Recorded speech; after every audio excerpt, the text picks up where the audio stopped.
já estou prontinho para gravar. E o local escolhido foi o consultório da doutora Lara Mendonça, na Avenida João Clemente. Eu converso com Maricelma Bezerra de Albertim, nascida na capital do forró, Caruaru, Pernambuco. É solteira, formada em psicologia clínica com abordagem psicanalítica. É especializada em psicologia hospitalar. Seja bem-vinda ao nosso programa. Você não sabe a satisfação, o carinho e a alegria que eu estou em receber você no nosso programa. Então, isso mostra sua alta sensibilidade e sua fina inteligência, misturada à sua humildade. Muito obrigada, a priori, pelo convite. Para mim é muita honra participar desse programa, porque principalmente é na minha cidade onde eu desenvolvi esse sonho.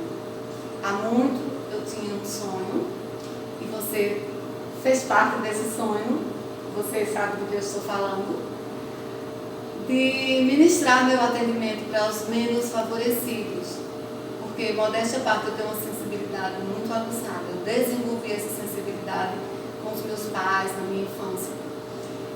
E é um privilégio muito grande poder divulgar um pouco do meu conhecimento para todos que estão assistindo esse programa, porque nós nunca sabemos tudo, nunca. Nós devemos ser multiplicadores e para isso nós precisamos de humildade. Então, podemos começar as perguntas? Sim. Então, vamos começar com uma memória emotiva. Eu quero que você nos fale um pouco como foi sua infância, o que ficou marcado na infância, como foi seu ambiente familiar. Meu ambiente familiar foi pautado em uma pessoa muito forte, que foi a minha mãe. Muitos do município conhecem Zizi Bezerra, Maria da Conceição Bezerra de Albertim. É uma pessoa que eu devo tudo, porque enquanto meu pai trabalhava para junto à nossa mãe nos manter, nossa mãe fazia o papel de pai e mãe nos educando. Então, antes de qualquer coisa, a minha infância foi um exemplo de fé, dignidade e coragem. Por isso que tornou essa pessoa que você é, né? Obrigada. Então, acho que precisa saber como foi que a psicologia chegou até você. Foi a psicologia que chegou até você ou você que chegou até a psicologia? Na verdade, todas as pessoas, eu acredito que na infância, o desenvolvimento leva a que elas possam se imaginar em determinada função. A estrutura do adulto se faz na infância. É assim que a psicologia determina, explica cientificamente. Quando criança, eu sempre tive vontade, desejo de ser comissária de corpo. Eu tinha muita vontade de ser aeromoça, Mas o que é que eu fui percebendo? Muitas pessoas me procuravam para pedir conselhos. O que é que você acha disso? Se fosse você, o que você faria? Até aí, tudo bem. Porém, em determinado momento da minha vida, eu fui me deparando com muitas dificuldades. E eu fui tendo a percepção que eu tinha muito enfrentamento. Eu era muito forte diante das adversidades. E esse foi o grande motivo que me levou a escolher a área de psicologia, que é o estudo do comportamento humano. Nós, psicólogos, nós somos treinados para compreender por que determinada pessoa age de uma forma e outra pessoa, diante do mesmo problema, age diferente. Então, nós buscamos que o paciente, nós colocamos esse termo de paciente, porque ele nos busca na questão do problema, da impactação. Nós o ajudamos a perceber, ter percepção o porquê daquele comportamento dele. Muitas vezes existe um termo em psicologia chamado angústia do terapeuta. Depois eu vou dar só uma palavrinha sobre terapia também. Que nós profissionais, nós já vemos como aquele paciente pode ser curado. Mas ele não tem essa percepção. Não adianta que nós possamos falar, porque ele não vai ter essa percepção. Nós precisamos levá-lo a descobrir. Muitas vezes ele não está preparado, não é o momento dele, né? Então é aí que se dá a angústia do terapeuta, entendeu? Mas o que fui eu que busquei a psicologia, levada pela percepção do enfrentamento que eu tinha ante as adversidades. Essa foi a grande realidade. Até porque, Orlando, vou deixar bem claro, nós não temos uma habilidade só. As pessoas tendem a pensar que elas só nasceram para X ou Y. Não, nós seres humanos temos várias habilidades, né? Eu posso gostar de psicologia, eu posso gostar de decoração, eu posso gostar de ensinar, tá? Agora, nós precisamos nos permitir desenvolver essa habilidade. Porque as pessoas, na verdade, elas estão tão encarceradas em si que elas criam um mundo onde só existe elas, e elas não buscam se descobrirem mais. Então vamos a um conceito vago. Você é feliz? Sim, graças a Deus. Muito feliz. Felicidade para mim significa fazer os outros felizes. É um conceito particular que eu cheguei a ele com as vivências que eu tive em relação, sobretudo, às pessoas com adoecimento físico. Pessoas que estavam partindo, mas que eu pude, enquanto elas ainda estavam na matéria, satisfazer os seus desejos. Então, para mim, representou muito, naquele momento de finitude, poder fazer algo que elas se sentissem realizadas. Felicidade, para mim, tem esse conceito, fazer alguém feliz.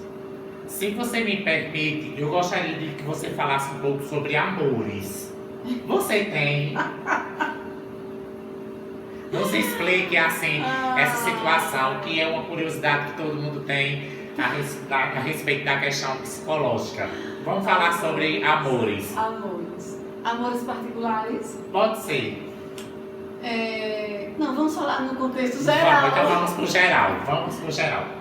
Amor é um sentimento, né? Quando nós estudamos o sentimento de afetividade, no sentido erótico, do desejo sexual, né? É algo que tem a proporção diante do tempo. Porque uma paixão, quando nós estudamos o conceito de paixão, ela pode durar até 2 anos. Quem imagina que, sob a ótica do desejo, sob a ótica da explosão afetiva, durante 2 anos não será amor? Mas a ciência prova que realmente existe esse tempo pré-determinado. O sentimento de afetividade tem vários conceitos, até por conta das várias épocas históricas, né? A Grécia já exemplificava o sentimento de afetividade de uma maneira. Pai da psicanálise, né, que é uma teoria, tá, gente? É uma abordagem terapêutica, a psicanálise. Porque poucas pessoas têm o conhecimento que não existe só a psicanálise, tá, minha gente? A psicanálise, na verdade, é uma teoria fundada por Sigmund Freud, o médico austríaco, tá? E ele provou que as pessoas se conduziam de acordo com o inconsciente, que são os conceitos de id, ego e superego. Ou seja, resumindo, eu não sou o que eu penso que sou. Eu sou aquilo que eu mostro nos momentos de impactação. Mas existem hoje outras abordagens tão significativas quanto, como o TCC, que é a terapia cognitivo-comportamental, o humanismo, tá?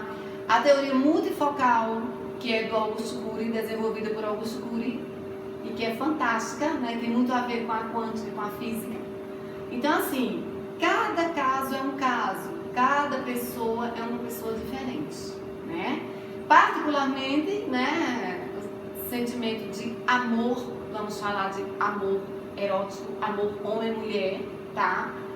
Nesse momento, existe alguém na minha mente, mas... Entendi. Então quer dizer, você sendo psicóloga, não há um certo receio das pessoas quererem se aproximar para ter algum relacionamento, pelo fato de você detectar com mais facilidade qual é a intenção da outra pessoa. Então não há uma certa distância para relacionamento, não há uma certa... As 3 últimas pessoas que eu me envolvi, houve esse problema. E realmente eu não imaginei que isso causasse impactação por parte dos parceiros, né? Porque sempre existe aquela cobrança, porque você é isso, você estuda as mentes. E na verdade, nós somos pessoas normais. Nós, profissionais de psicologia, nós somos um ser humano igual ao outro, né? O que eu percebo, eu vou falar por mim, né? É algo particular, porque eu estou vivendo, não posso responder por outro psicólogo. É inevitável que no decorrer da relação nós não façamos alguma identificação voltada não a diagnóstico, mas à estrutura psicológica. É inevitável, né? Às vezes você percebe uma resistência por parte do parceiro, às vezes você percebe um comportamento repetitivo. E isso nós precisamos ter jogo de cintura para saber lidar, porque o parceiro não é o nosso paciente. Mas em relação a essa situação, é mais fácil para desenvolver o relacionamento ou às vezes acaba atrapalhando? Acaba atrapalhando porque o outro nunca quer ceder. E ele não é nosso paciente, né? Ele é uma pessoa que nós estamos envolvidos. Nós não podemos fazer terapia com o nosso parceiro.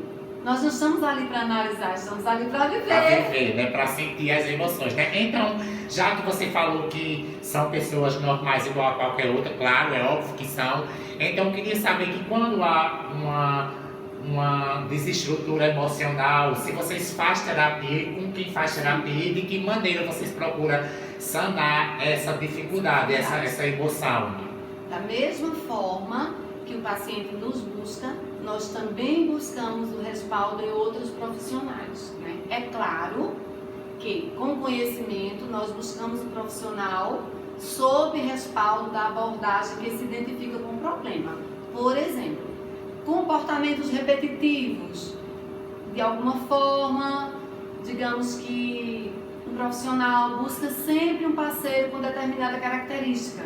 Muito possivelmente, aquela característica tem a ver com vivências da infância. Por quê? Você sempre 2, 3 parceiros, 4 com as mesmas características são sintomas repetitivos. Então, nós buscamos, o ideal seria buscar uma abordagem psicanalítica, né? Que trabalha mais o inconsciente, entendeu? Então, assim, nós buscamos a ajuda da mesma forma que o paciente nos busca. E através da visão do terapeuta, porque nós estamos dentro, não nos vemos, quem vê é quem está fora, fazemos uma troca, tanto de experiência quanto de aprendizado. E buscamos praticar aquilo que nós encontramos de percepção na terapia. Porque o terapeuta, junto ao paciente, chega a um consenso, né? Muitas vezes, o paciente se debalda em lágrimas quando ele se olha no espelho. Por esse motivo, eu coloquei a metáfora do espelho, tá? É uma teoria de lacaniana. Eu coloquei aqui sobre o enfoque infantil, mas isso também tem embasamento no adulto, tá?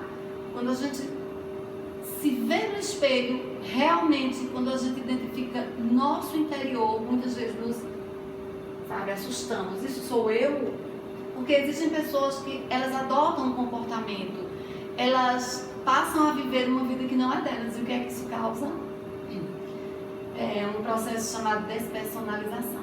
Eles perdem a identidade, e isso é muito complicado, porque ele tem sérias consequências na conduta do ser humano. Ótimo. Então nós queremos saber onde é que você trabalha, onde é que você desenvolve sua profissão, né? E quando é que você se realiza, de que forma é que você realiza nessa profissão? Atualmente, na verdade, anteriormente eu já trabalhei muito, sempre em área de saúde, continuamente, né? eu já trabalhei, eu comecei como secretária médica, depois fui evoluindo até chegar à supervisora médica, na cooperativa dos médicos anestesiologistas de Caruaru. Me formei e recebi o convite para assumir aqui a profissão de psicóloga no NASH, Núcleo de Apoio à Saúde Familiar. Sempre exerci minha função com base na humanização e visando os menos favorecidos. Porque na vida eu tenho percebido que menos é mais, sabe? Nós precisamos educar a criança para não punir o homem. E nisso nós precisamos realmente ter essa visão de humanização. Por quê? Porque só não recebe a cultura, na maioria das vezes, os menos favorecidos, né?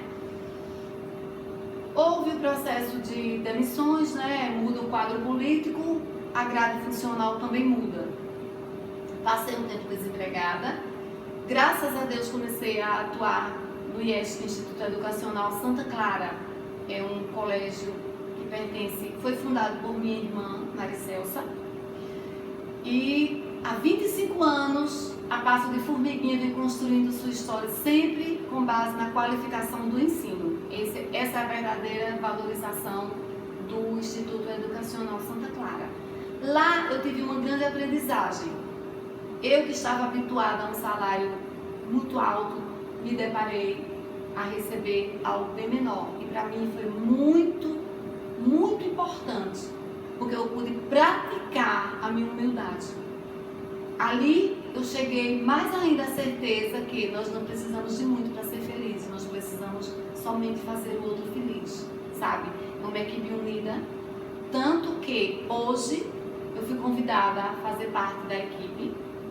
A partir de 2020 eu estou sendo a psicóloga oficial do Instituto Educacional Santa Clara, tá? Recebi o convite de outras instituições de Caruaru, mas priorizei aqui, principalmente porque é a minha cidade. Nesse período em que eu fiquei desempregada, foi um período extremamente difícil. Você tem conhecimento disso, particularmente, tá? Mas foi o período mais gratificante da minha vida. Por quê? Porque eu pude edificar e desenvolver a minha energia, a minha fé. O único local que eu nunca pensei em trabalhar foi no sistema prisional. Existia uma resistência da minha parte. Eu não sei se por medo, não é que eu tinha medo, eu tenho medo de poucas coisas na vida, sinceramente falando. Poucas coisas me amedrontam. Mas existia uma resistência. E através de uma indicação, Tiago Silveira, né, ele me informou que tinha uma vaga. Automaticamente, quando eu fui em busca, a vaga já havia sido preenchida. O que é que eu fiz? Pedi o contato da supervisora de saúde geral, a regional de Recife, para que eu pudesse enviar meu currículo sem compromisso. Foi um tiro no escuro, mas as obras de Deus, elas têm múltiplas justificativas. Eu enviei meu currículo e no outro dia eu recebi a informação que eu preparasse a documentação, eu estaria sendo contratada. Né? E qual não foi minha surpresa? Que é gratificante, para mim é engrandecedor trabalhar na PETAC, né? A unidade penitenciária de Itacaimbó. Tanto pelos profissionais que eles encontram, né? Nós temos uma equipe extremamente qualificada, tanto por parte do gestor, quanto por parte dos agentes que fazem o apoio de segurança nosso e da equipe social e da saúde. Lá eu me deparei com a verdadeira realidade, sabe? Muitos dizem é a escória humana, é o pior lugar do mundo. Não, qualquer lugar é ambiente de desenvolvimento. Basta que nós possamos focar no nosso próprio crescimento. Então, para mim, é engrandecedor e realizador perceber que eu encontro uma pessoa totalmente arrasada psicologicamente, E nisso estão implícitos vários processos de desejo de ideação suicida, ódio, descredibilidade com a sociedade.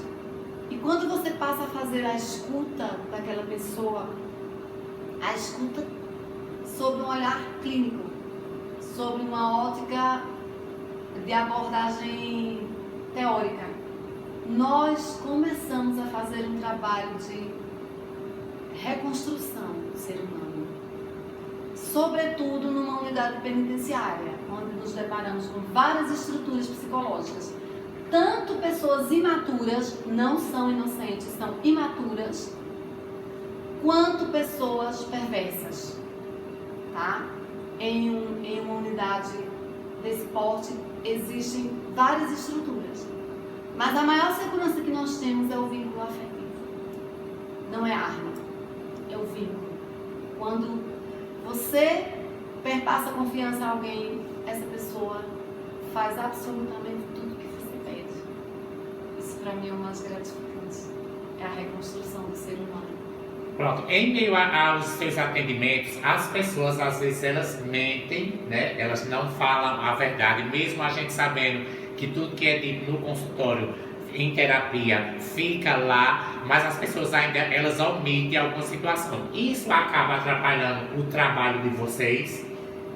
Não, porque nós profissionais sabemos que, a priori, no primeiro momento da clínica, os primeiros encontros, né, as primeiras sessões terapêuticas, na maioria das vezes, o paciente vai armado. Ele já treina, na maioria das vezes, o que é que vai dizer. Então, nós sabemos que apenas o decorrer da terapia, do processo terapêutico, faz com que ele se deslumbre. Por quê? Porque ninguém consegue mentir sempre. A não ser um psicopata, que é uma estrutura extremamente perigosa. A não ser isso, esse tipo de estrutura, as pessoas, inevitavelmente, há um momento que elas cedem. Porque é muita pressão para elas a mentira. A mentira é uma fuga, né? Fuga de quem? Delas mesmas. Então, inevitavelmente, elas acabam se desnudando. Não atrapalha, porque é até comum que isso aconteça. Entendeu? Pronto, a gente também quer saber, Mima, ainda como é que a gente pode conseguir domar nossas emoções, né? A gente sabe que a qualquer momento nós somos assolados por emoções, e eu queria saber como é que a gente pode estar controlando essas emoções. Tem em determinado momento das nossas vidas a gente pensa assim, não dá mais, cheguei ao fim, eu não consigo. Então, o que é que a gente deve fazer quando acontecer uma situação dessas em nossas vidas? Olha, nós, o ser humano, não tem tudo o que deseja. Ninguém tem tudo o que quer. Por quê? Porque nós, seres humanos, nós somos seres de falta.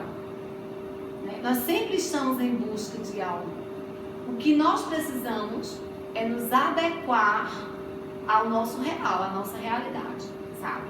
Vários estudos científicos mostram que pessoas que têm facilidade em adaptação, comumente são pessoas que se sentem mais realizadas, mais felizes.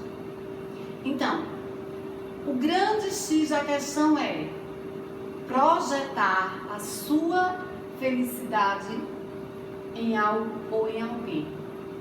Nós não podemos fazer isso, porque nós não podemos nos responsabilizar pela mudança do outro. Nós podemos nos mudar. Nós não temos como mudar o outro. Então, o que é que nós podemos fazer para não chegar ao fim do poço? Uma pessoa dita equilibrada precisa ter consciência, entre aspas, de suas atitudes. Vamos trazer como exemplo um relacionamento afetivo. A priori, ninguém conhece ninguém, até porque ninguém sabe do que o outro é capaz. Nunca. Sempre haverão atitudes que nós iremos nos deparar que vamos nos sentir até surpresos, magoados, feridos. Mas em um primeiro momento de conhecimento, nós precisamos permitir que o outro comece a mostrar-se da forma que ele é e que nós também possamos ceder, porque relação é troca. Um relacionamento só se dá através da troca. Troca de quê? Troca de experiências. Se você for conviver com alguém, você precisa começar a se adaptar à maneira de ser dessa pessoa. E o mais importante, nós começamos a perceber que eu gosto de vermelho e você de azul, mas ninguém precisa brigar. O que faz diferença é a forma de falar, sabe? Pessoas desequilibradas, pessoas que perdem o controle, pessoas que chegaram ao limite do estresse por X motivos, daqui a pouco falaremos um pouco sobre isso, sabe? Elas tendem a perder o controle de uma forma mais rápida e elas levam para a sua relação o desequilíbrio. É claro que é mais fácil eu estourar com alguém que é passivo comigo do que com alguém que é agressivo, né? Então, o que é que se deve fazer? Primeiro, começar a ter percepção das suas atitudes. Se muitas pessoas começam a comentar que eu estou agindo de maneira X ou Y, eu preciso me auto-estudar para que eu tenha essa percepção. Será que eu estou errado ou todas as pessoas estão erradas? É importante que nós tenhamos esse processo de conscientização, né? Cheguei ao conhecimento, estou consciente que estou perdendo o equilíbrio. Qual a constância? Quanto tempo? Porque o que faz diferença no adoecimento é o tempo de sintoma, tá? Então uma pessoa pode, por exemplo, apresentar uma tristeza por conta de um luto. Luto de um parente, de um pai, de um irmão, de uma mãe. Luto de um animal, meu cachorrinho faleceu. Luto de um objeto que eu tinha há muito tempo guardado, eu perdi. Também é um luto. Eu sofri. Eu vou ficar triste alguns dias. Essa tristeza está evoluindo para semanas, para meses? Essa tristeza está me impedindo de sair, de ter relacionamentos sociais? É a constância que vai fazer a diferença no todo. Então nós precisamos sempre estar com a percepção do nosso eu.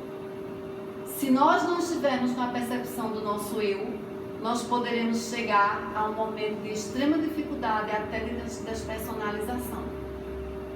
Agora a gente vai para aquelas pessoas que são tímidas, né? Que timidez é algo que atrapalha, né, a vida de muitas pessoas. Então, como é que nós poderíamos fazer para acabar mais um pouco com a timidez? A timidez, ela está intrínseca na personalidade, né? Existem pessoas que são totalmente intrínsecas, sabe? Elas têm uma maior dificuldade de interação. E existem pessoas que têm maior sensibilidade à comunicação. É importante que existam os dois perfis. Por quê? Porque há necessidade de lidar com todos os tipos de pessoas, de personalidades distintas, né? Quando a timidez passa a prejudicar, que é o medo de se comunicar, o medo de falar em público, o medo de expor uma opinião. Porque se eu expor uma opinião, eu começo a ficar vermelho, começo a suar, que é o processo de sudorese, a voz parte. Então, é o momento de buscar uma ajuda de um profissional qualificado, que a priori é um psicólogo. O que é que se justifica da timidez nesse nível? Não é a timidez comum das pessoas que são intrínsecas, porque existe, como eu já citei, existem pessoas que realmente têm esse perfil. Mas a timidez voltada ao adoecimento tem muito a ver com o medo de desagradar. Então, é importante mais ainda ser feito um trabalho de terapia para que o paciente possa descobrir o que é que está impactando ele de forma inconsciente. Porque existem até fases da vida que as pessoas, elas são extrínsecas e em determinada fase elas passam a ser intrínsecas. Elas se podam, elas param de se comunicar. Aconteceu algo naquele momento. E é preciso que seja descoberto. Na maioria das vezes, só um profissional habilitado tem essa possibilidade de descoberta. Por quê? Porque os amigos e os familiares inevitavelmente irão se envolver. isso, ao invés de ajudar, vai acabar piorando a situação. Mas de forma sintetizada, a timidez tem a ver com medo de desagrado, medo de envergonhar, medo de se expor. Então vem a segunda questão: por que eu tenho medo de ser eu mesmo? O que é que está me bloqueando? O que é que me impede de agir com cidadania, como um ser humano ético, que tem o direito às minhas opiniões, de forma, claro, respeitável ao outro, né? Então, assim, o que é que eu indicaria? Se alguém se identifica, busque uma ajuda profissional, porque não raro esses sintomas impedem o desenvolvimento profissional e até com maior ênfase o afetivo. Acaba atrapalhando ele, né? Com certeza, impede totalmente, né? Porque ele não se acha capaz. Então ele não se permite. Ele não acredita no que o outro diz. A gente gostaria de saber, nós gostaríamos de saber, aliás, em seu atendimento, qual foi a situação que você atendeu que mais lhe chamou a atenção e por quê? Olha, várias situações me chamaram a atenção, mas houve um caso específico no meu tempo de estágio. Meu estágio foi com abordagem psicanalítica, tá? Eu não sou psicanalista, tá, gente? Eu fiz todo um ano de prática em psicologia, de estágio em área psicanalítica. Por isso que eu me respaldo em atender pacientes que tenham necessidade dessa abordagem. Nesse período, foi no segundo semestre de 2012, houve um caso específico que me chamou muito a atenção.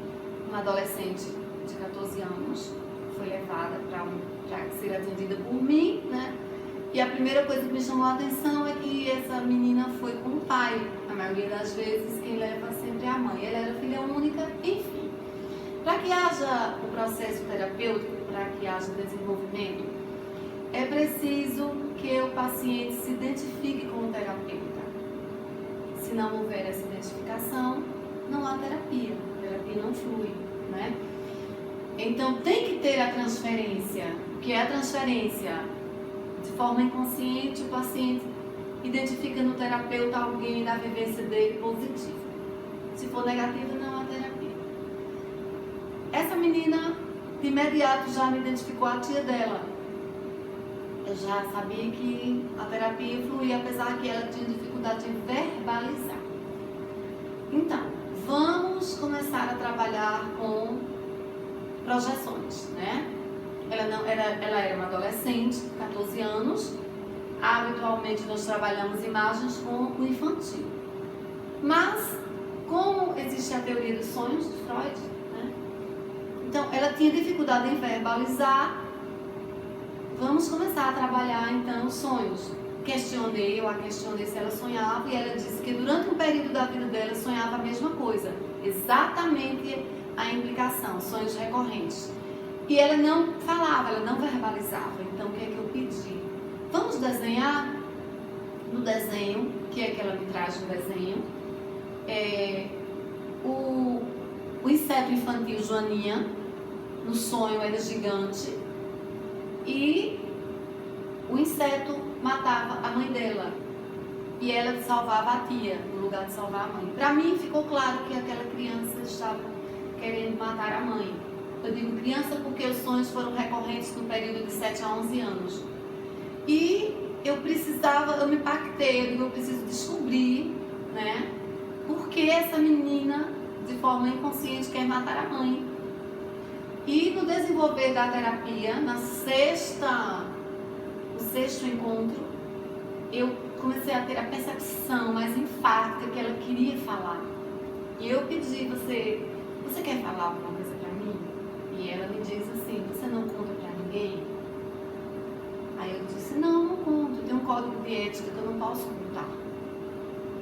Que eu falar precisa ser com a sua autorização.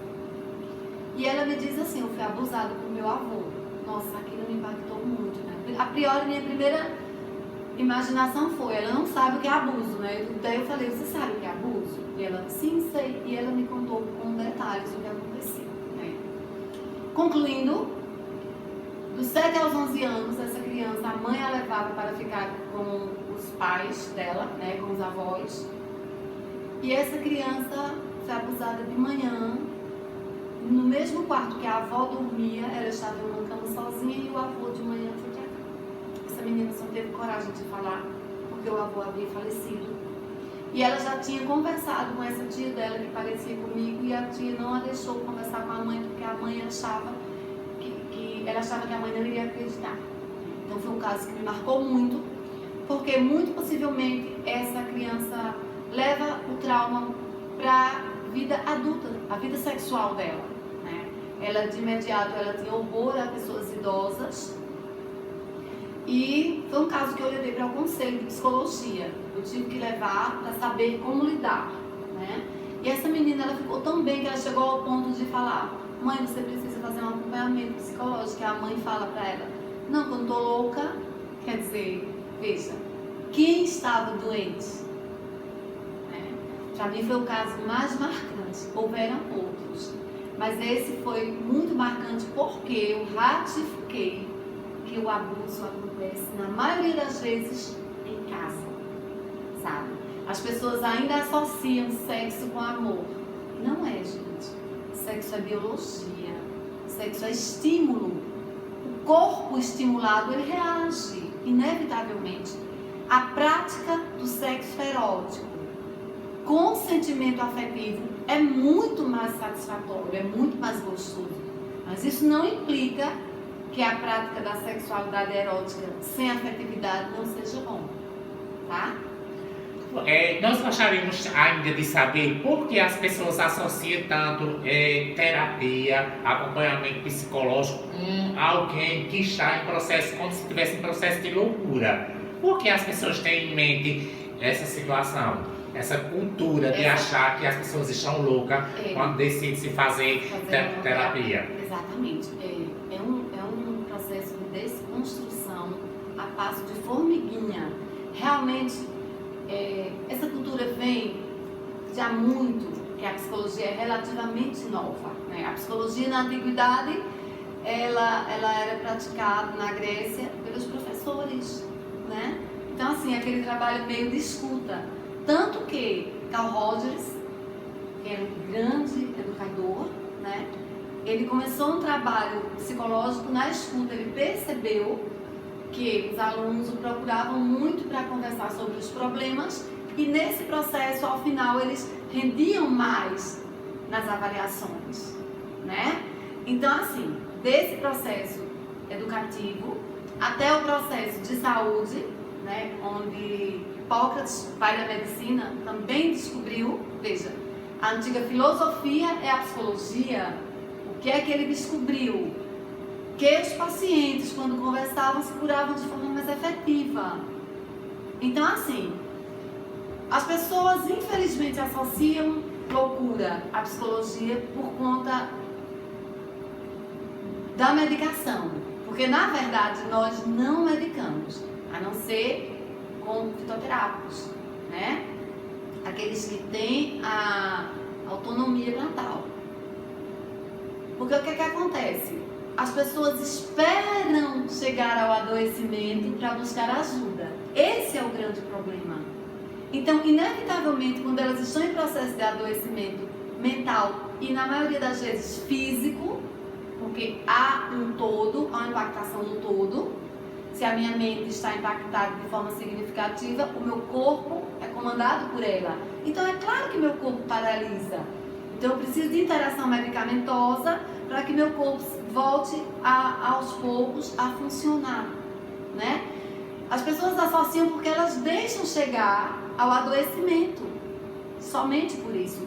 Se uma vez por mês todas as pessoas buscassem fazer uma escuta qualificada com alguém que não tem nada de envolvimento afetivo, ou seja, nenhum familiar, nenhum amigo, porque essas pessoas se envolvem, é inevitável que elas se envolvam, tá? Porque já conhecem, já convivem.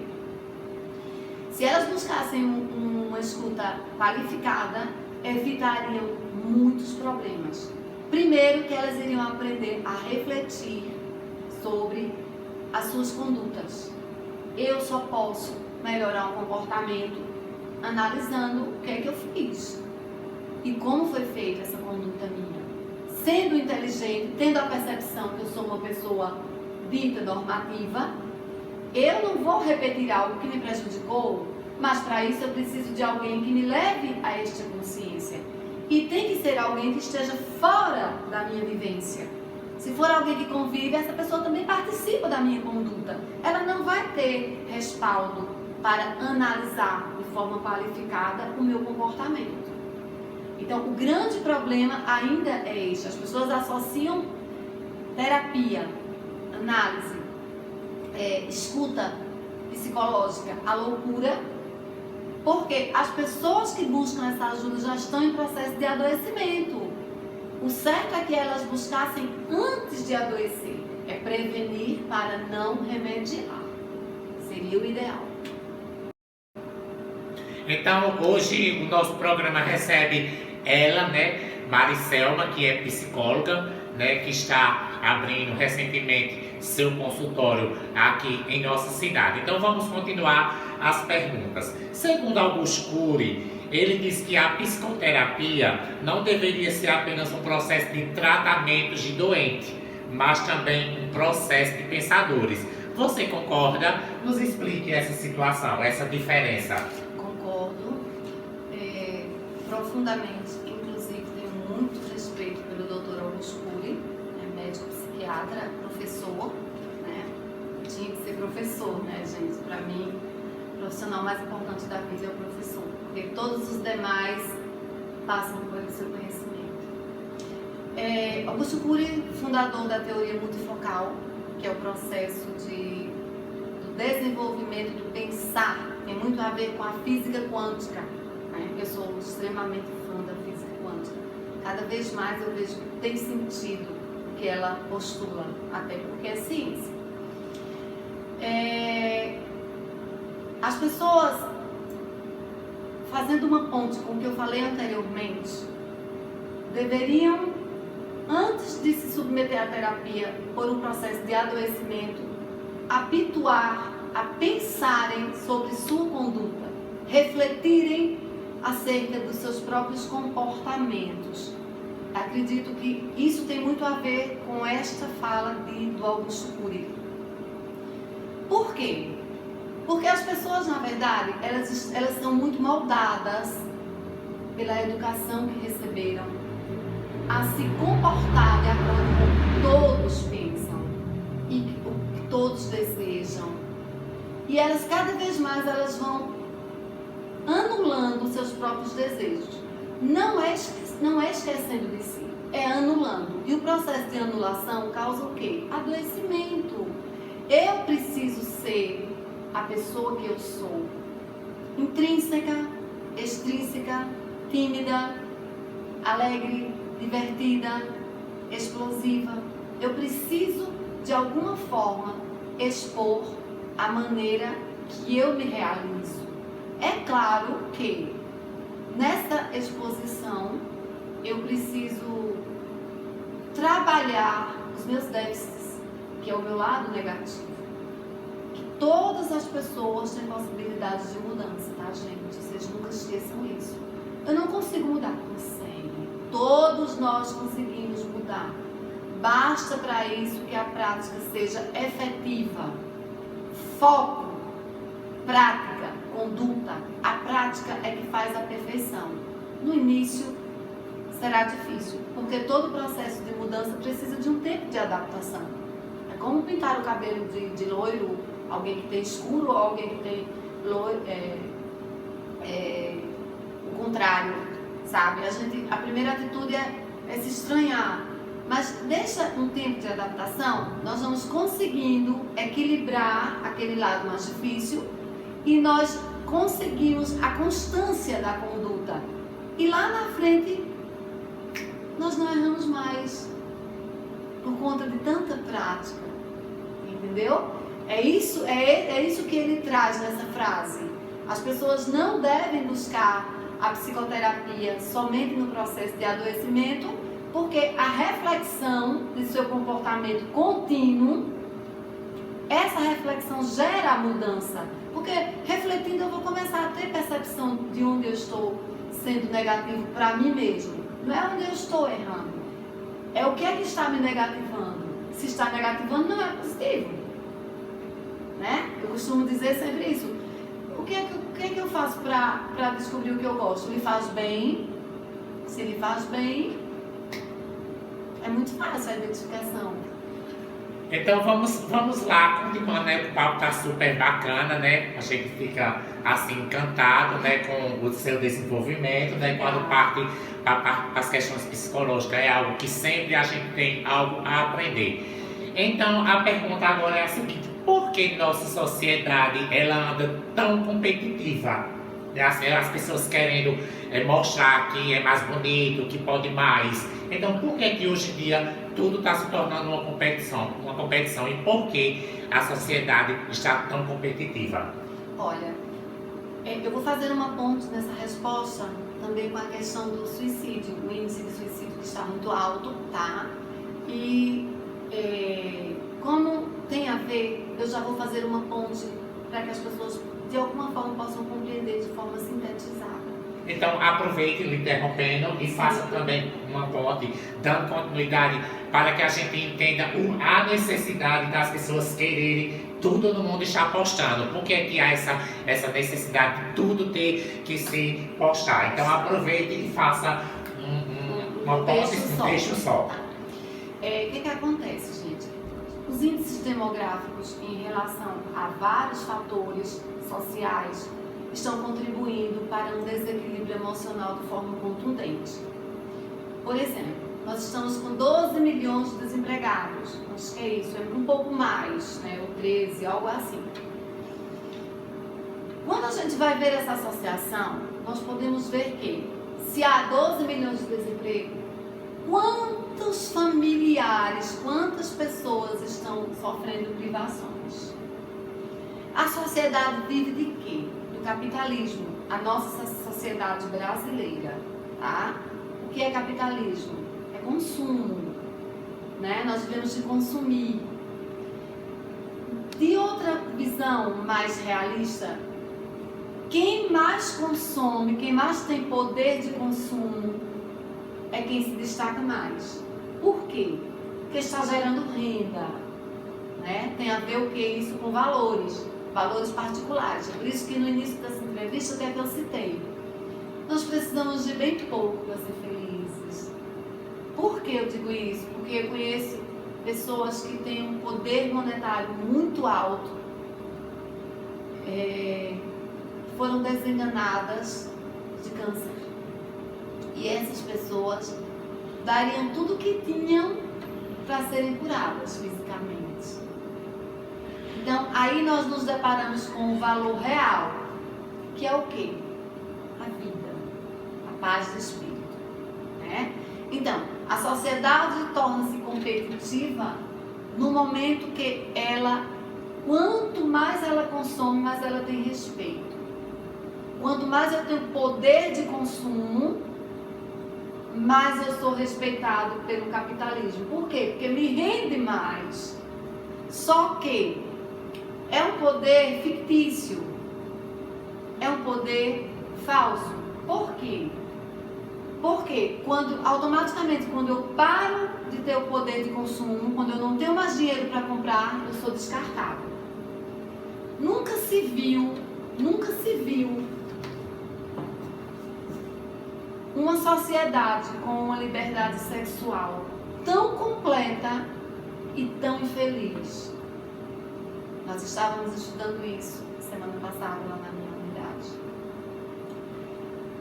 Deveria, já que as pessoas falavam tanto em liberdade, ser o contrário, elas não têm a liberdade tão buscada. E por que elas estão tão infelizes, cometendo tanto suicídio? Por quê? Qual é a grande implicação? Gente, tudo que gera o desequilíbrio torna-se negativo. Tudo que é demais, no final, acaba sendo prejudicial. Por quê?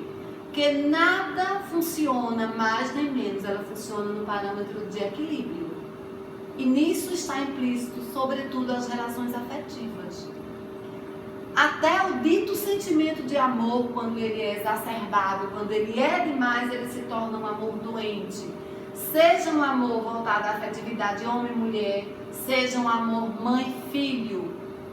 O que é que eu vejo? Eu vejo cada vez mais crianças super protegidas, crianças onde são direcionadas, tudo o que elas desejam são permitidos. E essas crianças, na verdade, estão totalmente perdidas. Por quê? Porque elas precisam ter o corte, elas têm que ter o não. As crianças precisam, na verdade, compreender a importância do sim. Tá? A Melanie Klein, que é uma teórica, o que é que ela diz? É preciso que as crianças busquem, que os pais busquem valorizar o seu comportamento para que no futuro as crianças aprendam a serem pais e mães. E isso só vai ser possível através do não. Tá? Criança não morre de chorar, gente.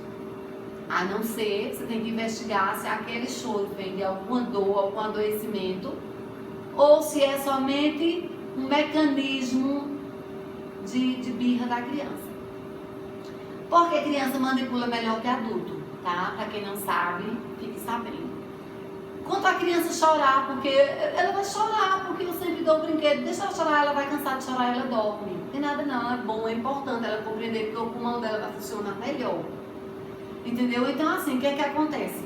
A sociedade cada vez mais está competitiva porque os parâmetros sociais são voltados ao capitalismo, ao consumo. Quanto mais eu consumo, quanto mais eu tenho poder de consumo, mais eu sou respeitado. Então, a percepção do outro, sabendo que se tiver mais poder, se consumir mais, vai ser mais respeitado, então ele quer disputar, que é para ele ganhar e ser ovacionado pelos outros. É por esse motivo, tá? Na questão do suicídio, sobretudo nas crianças, tá? Os índices aí estão mostrando que adolescentes até 14 anos está 75% o índice de suicídio de até 14 anos. Gente, se você percebe, eu não sei se os pais sabem disso, a importância de um colégio ter a presença de um psicólogo numa efetiva orientação. Por quê? Eu preciso descobrir se a causa das dificuldades do meu filho está sendo originária da vivência familiar ou se a criança já desenvolveu um transtorno. Daí o direcionamento primeiro ao psicólogo e, caso haja necessidade, ao psicopedagogo e psiquiatra, que é o médico respaldado para medicar, tá? O médico escuta o sintoma e medica, o psiquiatra. Quem toma medicação de saúde mental só é doido? Claro que não, gente. É preciso ser desconstruído isso. Eu posso efetivamente, em algum momento da minha vida, vivenciar um fato que me impacte a um ponto tão significativo que eu necessite de interação medicamentosa por algum tempo específico. Não é por tempo ilimitado.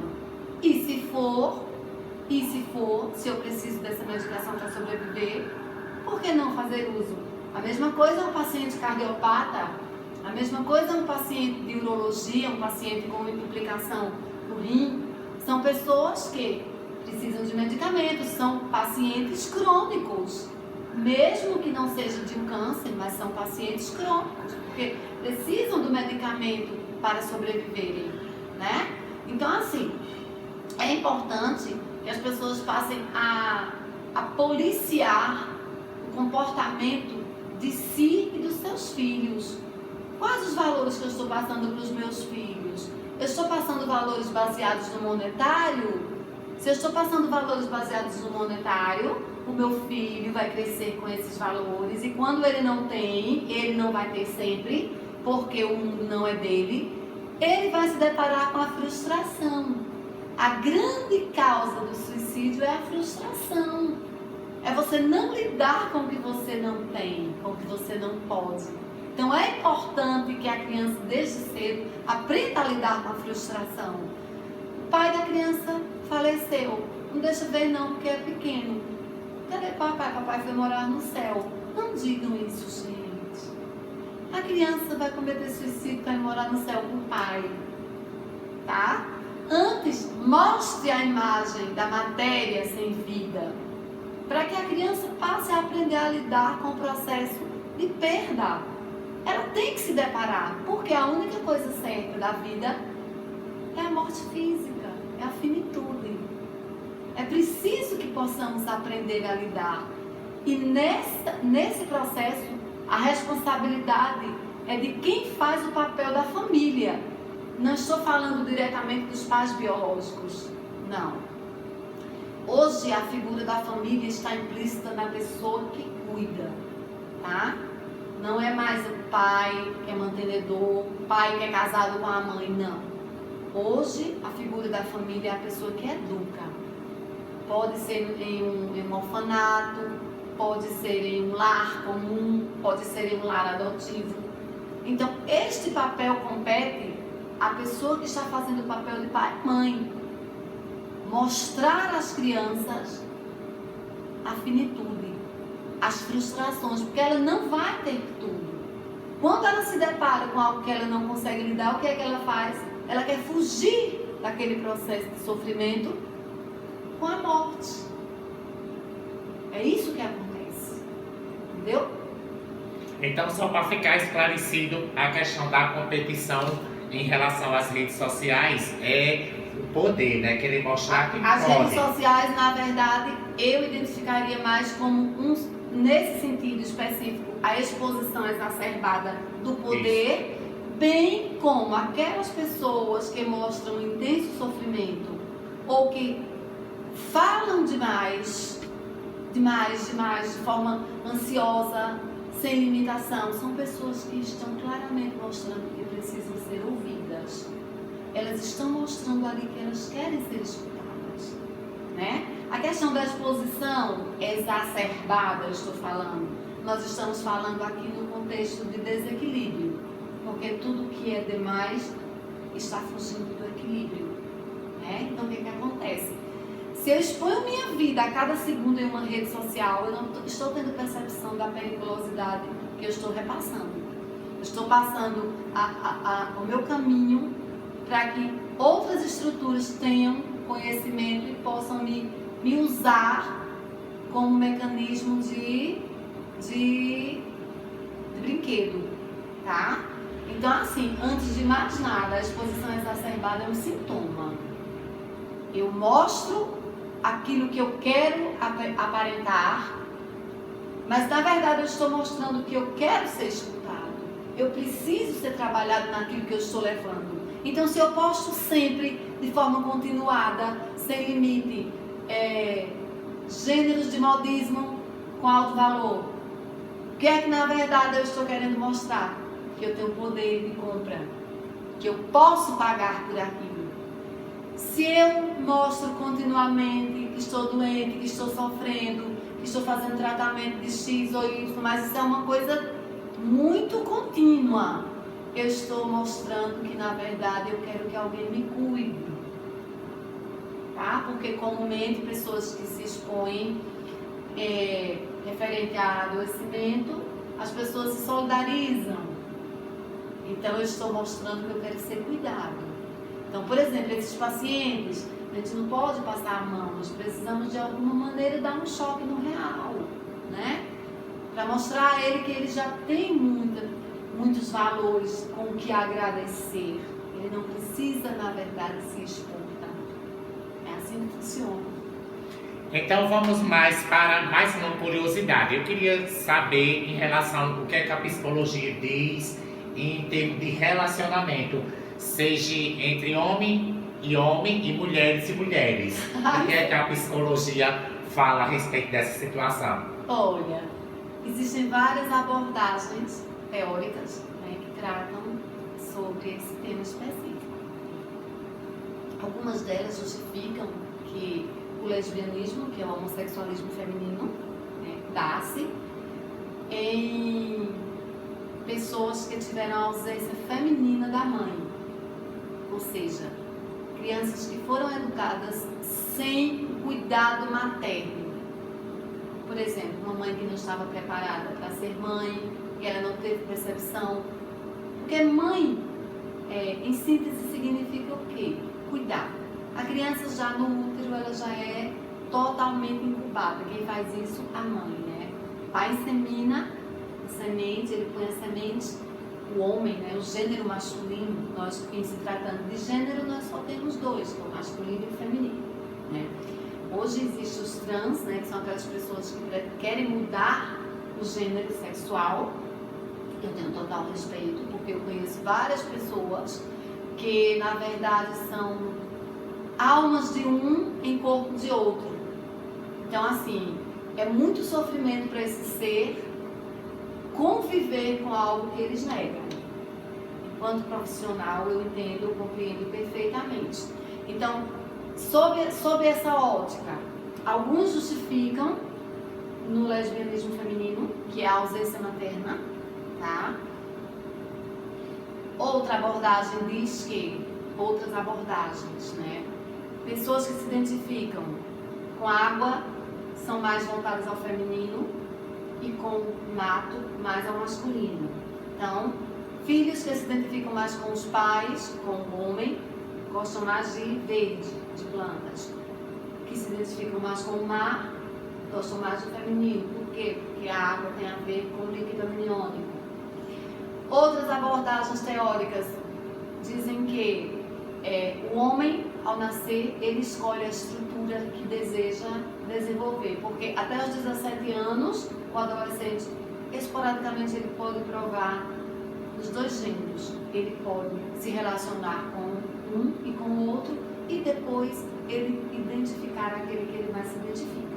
O que nós sabemos é que desde os primórdios da antiguidade que existem relacionamentos homoafetivos, né? Quando a gente faz um estudo, vamos aqui falar pela doutrina católica, né? Que eu não quero me ligar aqui em religiosidade, mas assim, só para citar o exemplo, já existem passagens na Bíblia que já falam de homossexualismo, né? Que é a identificação com o mesmo sexo. Isso não é uma doença, gente, isso é uma condição, tá?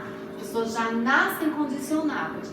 Existem aqueles perfis que gostam de se relacionar com os dois? Existem, mas esses perfis não são considerados homoafetivos. Não são. Por quê? Porque eles se relacionam com os dois. Na verdade, é uma satisfação pessoal. Mas o gênero, a condição de homossexualidade só consegue relacionar-se com um ou com o outro. Então, ou é lesbianismo ou homossexualismo, tá? O que é que eu orientaria para essas pessoas? Todas as pessoas que eu conheço que são homossexuais, de alguma forma elas se sentem culpadas, sabe? Elas buscam se ocultar porque elas não se veem dignas de respeito. E o que eu diria é que elas procurem fazer um trabalho de autoconscientização e de qualificação interior para que elas compreendam que elas têm tanto respeito quanto os héteros. Porque na intimidade delas, elas podem vivenciar o que elas desejarem. Afinal de contas, uma mulher que pratica sexo anal com o parceiro masculino hétero tem a mesma conduta de um homossexual. É a mesma coisa. Então ninguém tem que se sentir menor por X ou por Y.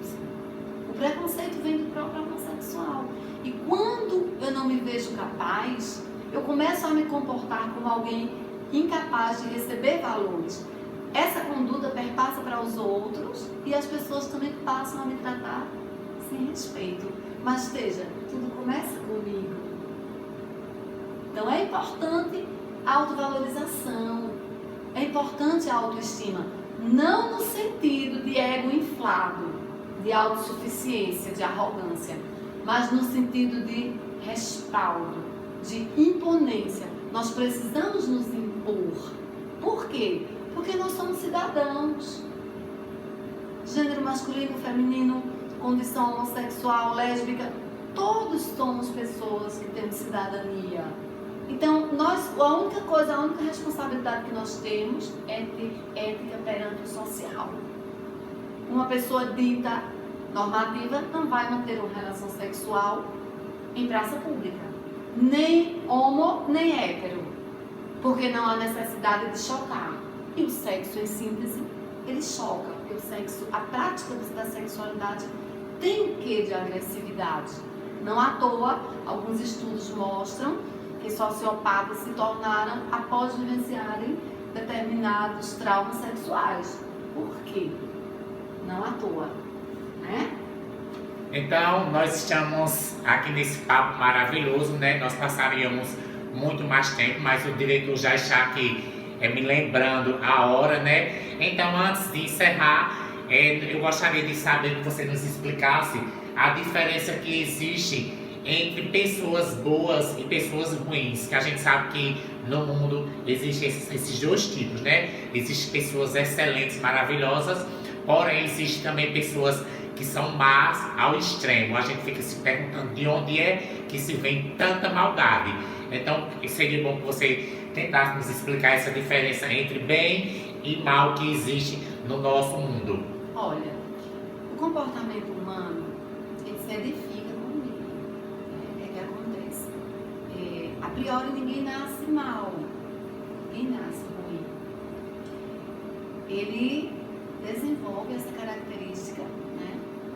A não ser a estrutura da psicopatia, que é uma estrutura, não entra no rol de doença, porque sendo doença tem cura ou controle.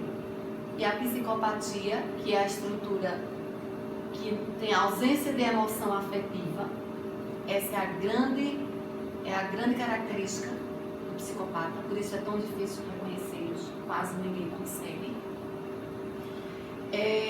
Essas pessoas precisam realmente, eu acredito, o sistema penitenciário, quando acontece um crime voltado a um psicopata, eles são penalizados e com o tempo eles são libertos de acordo com a conduta, né? Particularmente, quem sou eu, mas eu seria contra. Por quê? Porque é uma estrutura que não tem controle. Ele desenvolve o desejo de... Não é matar, porque o psicopata, gente, diferente do que se pensa, ele não quer matar, tá? O prazer do psicopata é o sofrimento. Só que ele mata para se livrar do corpo, ele sente prazer com a busca das pessoas. Ele se sente especialíssimo ali, porque ninguém consegue encontrá-lo, tá? Então, voltando ao tema principal, diferença entre pessoas boas e diferença entre pessoas más. A psicologia diz isso, que não existem pessoas más. Ela desenvolve isso, algo acontece com sua estrutura psicológica, algum fator, sabe? Algum trauma, e ela passa a agir de forma totalmente contra o que é dito normativo. Só que existem outras abordagens, né, de estudos teóricos que já estão comprovando que há crianças que já nascem realmente com o perfil de perversidade, sabe? E essas crianças não foram ensinadas. Essas crianças, é como se houvesse dentro delas um desejo animalesco de praticar sofrimento. Na verdade, ela não tem nem conhecimento do que é morrer nem matar, mas ela quer ver o sofrimento, entendeu? Quanto a, vamos dizer, a maldade normativa de querer ser melhor que o outro, isso também é um tipo de maldade, né? Se eu quero me sobrepor, se eu sinto prazer em humilhar você, isto é perversidade. Tem evidência na questão do desenvolvimento da superioridade e do reconhecimento. É o que nós já falamos aqui. O poder do reconhecimento, que cessa quando essa pessoa se depara com a finitude. ou seja, com algo que ela não tem o controle. Porque se habitualmente eu tenho o controle de tudo e eu perco o controle, o meu eu acaba, né? Então, assim, é importante que haja essa diferença de compreensão. Ser mal, ser uma pessoa que não pratica ações benéficas, como seriam essas ações? Não custa nada, de alguma forma, você falar de forma positiva com alguém. Às vezes o que as pessoas só precisam é uma palavra de carinho, sabe? Se todo mundo está me julgando, o que é que eu preciso? De alguém que não me julgue. Então, fazer esse papel de apontar o dedo também é perversidade, também é uma ação que não é normativa de alguém que seja benéfico. Inevitavelmente, essas pessoas caminham sozinhas ou com estruturas parecidas com elas. Por quê? Porque elas só se identificam com alguém que seja igual. E, comumente, no futuro, elas também rompem com essas pessoas porque elas querem ser superiores, né? Quanto aos demais, as estruturas de sociopatia ou psicopatia, a sociopatia se desenvolve automaticamente. O ser humano não nasce sociopata. Qual a diferença do sociopata para o psicopata? O sociopata ainda tem uma afetividade. Ele age de uma maneira normativa, mas assim, por vezes ele perde o controle. Então ele mostra a superioridade dele, entendeu? O poder dele. Já o psicopata não. O psicopata age, ele estuda a vítima para que ele se aproxime e consiga a confiança da vítima. Quando ele consegue, ele usa o bel prazer até que aquele ego dele seja satisfeito. É um ego doentio, né? É uma estrutura extremamente perversa, doente. E ele, quando não quer mais, quando já se sente saciado, ele descarta. Na maioria das vezes, com a morte. Por quê? Para que as pessoas não tenham conhecimento dele. E essa busca das pessoas por ele é o que lhe causa mais prazer. Por esse motivo, é doentio, extremamente perverso. Então você está assistindo o programa Frente a Frente com a Rainha, o maior programa de cultura e entretenimento. Então chegou aquele momento de descontração, né, do nosso programa. Vamos para o jogo rápido, onde eu vou falar algumas palavras e fazer algumas perguntas e você vai tentar responder apenas com uma palavra. Tá ok? Podemos começar? Tá preparada? Então vamos lá. Estupro. Desvio de conduta. Violência doméstica. Ciclo, repetição de um ciclo familiar. Abuso sexual. Desequilíbrio emocional. Sexo. Maravilhoso. Preconceito. Aprendizagem familiar. Ninguém nasce preconceituoso. O que mais marcou sua vida? Uma música ou um perfume? Uma música? Tem uma música de Roberto que eu lembro muito da minha mãe, né?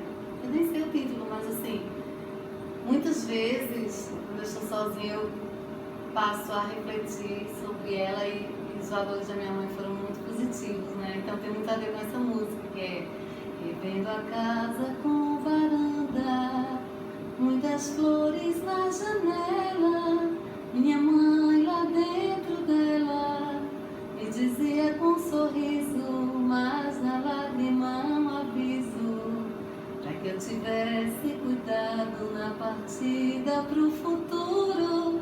Eu ainda era puro, mas um beijo disse adeus.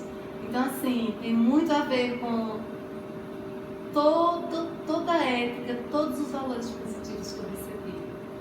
Eu acho que tudo a ver, a família é muito importante, tudo isso tem a ver com essa música, pra mim, né? Que lindo, né? Que música linda, que belíssima canção. Nos diga uma palavra. Amor. Um escritor. Augusto Cury. E Mariselma por Mariselma. Tá, vamos lá. Mariselma por Mariselma, gente, eu sou uma pessoa... Sou muito guerreira. Eu costumo dizer que eu não sou princesa, eu sou guerreira, né? Porque a vida sempre nos mostra desafios. E esses desafios, eu tinha duas opções, né? Ou me fragilizar mais, ou descobrir o poder que eu tinha e que todos nós temos. Então, aos poucos, eu fui descobrindo que, caindo aqui ou ali, minhas pernas são bem fortes. Eu passo isso para meus pacientes, né? Claro que existem aqueles que têm um impacto, mas sou uma pessoa extremamente fiel ao que eu acredito. Sou uma pessoa que abomino mentiras, inveja. Nossa! O pior defeito do ser humano é a inveja e a ingratidão. Então, eu não tenho esses defeitos. Por quê? Porque todos os dias eu peço a um ser superior que me destitua desses sentimentos negativos, sabe? É a física quântica agindo, é mentalizando o que é positivo. Sou uma pessoa que busco sempre ajudar aquelas pessoas menos favorecidas. Porque eu sei o quanto é difícil quando alguém não nos dá a mão. E é fundamental que nós possamos ver quando o outro está destituído de visão. Nós precisamos orientá-lo. Uma pessoa que acredita muito nos sonhos, uma pessoa que busca sempre, continuamente refletir sobre minha conduta, sabe? Eu busco sempre o que eu passei hoje aqui nessa entrevista, eu pratico comigo. Eu busco refletir sobre o que eu estou fazendo, como foram minhas atitudes. Não sou perfeita e é fundamental que vocês saibam disso, sabe? Mas o mais importante é que, aos poucos e continuamente, eu busco erradicar os meus defeitos em prol dos outros. Essa é Maricelma por Maricelma. Que lindo, né? Que maravilha. Então, antes de você deixar suas considerações finais, nós gostaríamos de saber quem você indica, quem você desafia para estar no programa Frente a Frente com a Rainha, e a gente vai estar convidando essa pessoa para que ela venha estar aqui comigo. Eu indico Sandra Aragão, porque foi a primeira prefeita mulher do município, né? Foi uma pessoa que eu tive conhecimento, eu trabalhei com ela lá. Ela partilhou, ela fez uma gestão sem perseguição, e eu considero importante isso, sabe? Contextualmente falando. E hoje eu a vejo longe dos palcos, né? E eu gostaria que as pessoas conhecessem um pouco mais da pessoa que ela é, que eu tenho certeza é uma pessoa maravilhosa. Então, Sandra Aragão, esteja desafiada para estar no programa Frente a Frente com a Rainha. A gente vai estar durante a semana fazendo a comunicação e o convite a ela. E agora, deixe suas considerações finais. São tantos os agradecimentos, né? A priori a você, que sempre admirou o meu trabalho, sabe? Para mim é um fator de muito orgulho e de agradecimento, tal credibilidade. E nós só podemos mostrar a nossa capacidade quando alguém nos permite, através da confiança, né? Então, primeiramente a você, né? De forma contextual a Deus, que para mim é um ser superior, sabe? Para outras pessoas, em outras doutrinas, existem outros nomes. Tupã, Jeová, Maomé, não importa. Doutrina não importa, o que importa é a conduta. Então, eu sou muito grata a Deus por tudo que Ele tem me concedido. As dificuldades que eu passei, que eu vivenciei e que eu vivencio também continuamente, porque sempre há desafios e isso é importante para que nós possamos compreender que nós somos capazes, sabe? Nós só vamos sair da zona de conforto com os desafios. Nós precisamos sair desse lugar que está tão bonzinho. Porque a gente precisa compreender que tem outras pessoas que também não estão tão bem e elas sobrevivem, né? Então, minhas considerações são para a minha família, que sempre esteve ao meu lado quando eu mais necessitei, sabe? Eu sou muito grata. Minhas considerações são aos meus pacientes, que sempre, continuamente, estão me mostrando que eu sou capaz. Quando eles se erguem, eu vejo que foi Deus que me moldou para que o vaso fosse reconstruído. Também minhas considerações são para aqueles reeducandos que estão presos lá na unidade penitenciária. porque eu posso mostrar para eles a força que eles me trazem. Isso também é Deus que me põe lá e eles no meu caminho, tá? E aproveitando, eu quero comunicar a todos vocês que com muito orgulho eu consegui montar meu primeiro consultório aqui na cidade, tá, gente? Os atendimentos já vão ser feitos a partir da próxima terça-feira. Atendimentos a crianças, adolescentes, adultos e idosos. Atendimentos domiciliares, que são em casas, eu já estou efetuando já há algum tempo, graças a Deus.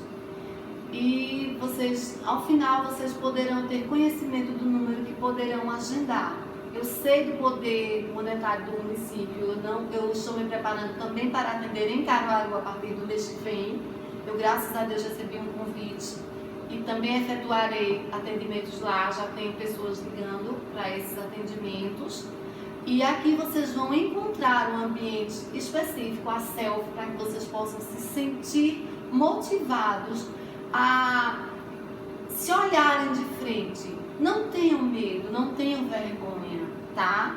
Caso vocês não possam vir durante o dia, eu poderei agendar para a noite, não há problema algum. Eu já tenho pessoas também que estão agendadas para a noite. Você que é do gênero masculino, por favor, não seja resistente, sabe? Eu tenho conhecimento do quanto o gênero masculino resiste a uma terapia, a um acompanhamento terapêutico. O que é terapia? Cuidado, gente. A palavra terapia significa cuidar. Então, psicoterapia, cuidar da mente, tá? Eu estou aqui disponível a que vocês possam trazer as suas demandas e que eu possa ajudá-los a se encontrarem, tá?